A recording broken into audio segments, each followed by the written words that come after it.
In 1979, while working for Iowa Governor Robert Ray, I had this incredible opportunity to travel with him and a group of other governors to China right after the establishment of diplomatic relations between China and the United States. It was an incredible time. I got to meet Deng Xiaoping, talk with him about Cambodia and the Khmer Rouge, and then travel around China. Amazing. I'd never dreamed that I would get the chance to see China. It was such a forbidden place.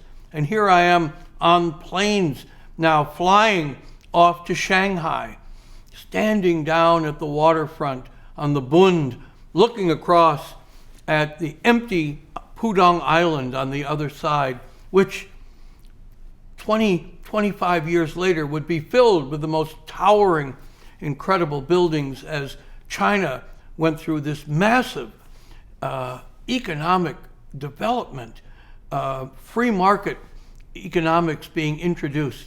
But at the time, there was none of this. Everyone was dressed the same. There were few cars on the street.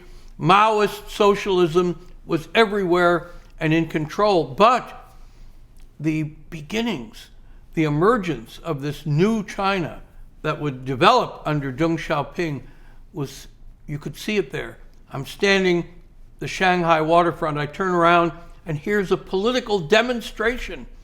Chinese people carrying signs in front of a government building. Oh my gosh, who could ever imagine such a thing would be possible? I go off to Guilin and sail down the Li River and these beautiful scenes. I thought, once in a lifetime experience. Actually, I end up doing it 2 more times. And then I end up in Guangzhou, the capital of Guangdong Province. I didn't know it at the time, but the governor of Guangdong Province was Xi Jinping, the father of Xi Jinping, the man who 1 year later would come to Iowa and I would take him around, take him to Amana, and he would see American communism transformed.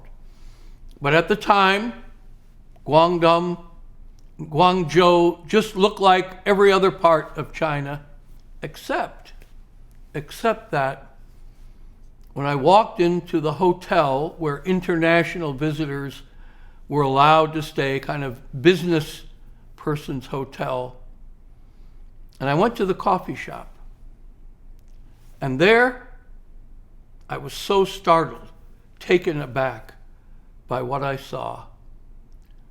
It was this totally modern setting, so totally different from everything else in China. There are neon signs in red and green and shiny formica tables, and the young women who are servers and waitresses are running around in mini skirts. Unlike any other place anywhere in China. It looked like Hong Kong.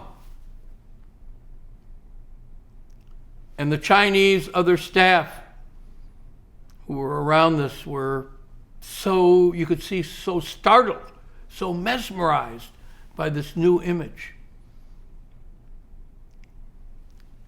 It was the first sign of what would become the economic Big Bang, the transformation of all of China's economy into free market economics that would promote the transformation of China over the next 40 years. It all began in Guangdong Province, in Guangzhou City, at that one hotel, under the leadership of Xi Jinping's father, Governor Xi Jinping. And I feel so fortunate to have had this moment to see where it started, and then to come back again and again and see how it transformed China over the next 40 years.